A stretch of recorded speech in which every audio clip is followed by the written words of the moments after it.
Hi, it's Paulie resuming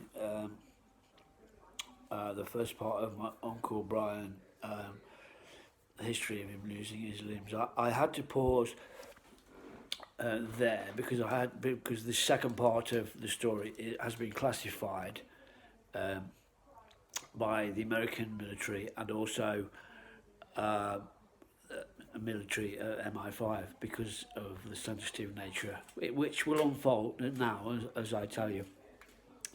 I think we got up to the part where Brian had been distraught about being failed for his GVNQ for the accident with the woodwork teacher, and we nudged into the five-a-side football, which would take it took a lot of the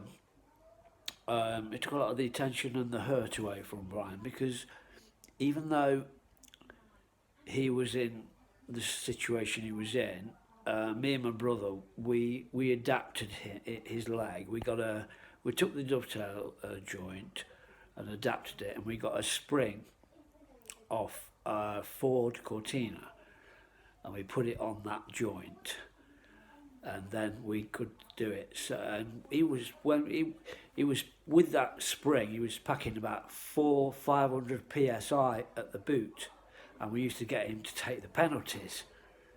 You see, and we got right through to the final that year, and then it was the final, and then it was after extra time, and then it was penalties, and then it was like one penalty to go. And I said to my mum, should we get Brian on? I always remember it. She said, righto, bring him in. So we got Brian in. And we took him up to the penalty spot, and it wasn't simple, it wasn't straightforward you normally would take a penalty because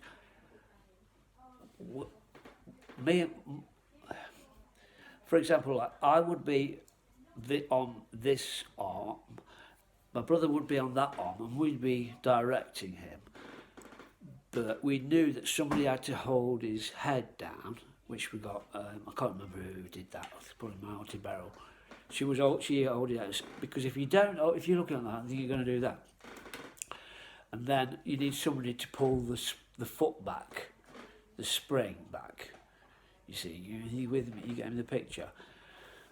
But that was a job in itself. So my mum said she wanted to do that. I said, Mum, are you sure? Yeah, okay, whatever. So the time came, we were there, we lined him up. My Auntie Beryl was holding his head down, this, that and the other. My mum was doing the thing. Anyway, for whatever reason, we've been over this 1,000 times at family events. Auntie Beryl didn't do her job very well, to be fair. My mum, she pulled the spring back that much, she maxed it, so like all of the PSI went straight through. The ball ended up at Watford Gap Services. Uncle Brian's football boot came off, and it went straight through the fuselage of a DC-3 that was landing at Luton Airport. And well, that's how they caught him. That's how they found him, because my mum insisted on putting Uncle Brian's name in the tongue of his boot. These boots belong to Uncle Brian. They went straight through the black box recorder. So they picked that up, yeah.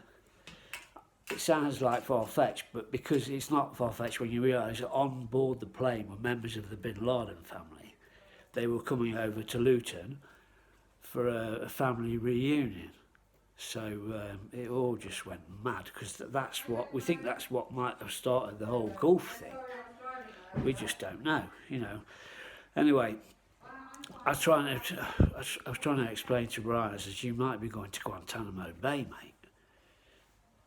To Brian. He said, oh, brilliant, have you seen me flip-flop? I don't know, I don't think it's going to be that type of bay. Right, anyway, cut a long story short, because it's not got that, but the CIA came round and they asked us loads of questions and everything. All they did really was give us a warning and told us to just downgrade his spring on the leg. So we got away with it really, but it was yeah, it was just, so anyway, that's the first limb over, one limb over, and that's the leg done. Okay, so join me next time. What's next? Yeah, arm. Lost an arm next. I'll talk about that with you soon. Hope you will. Anyway, bless.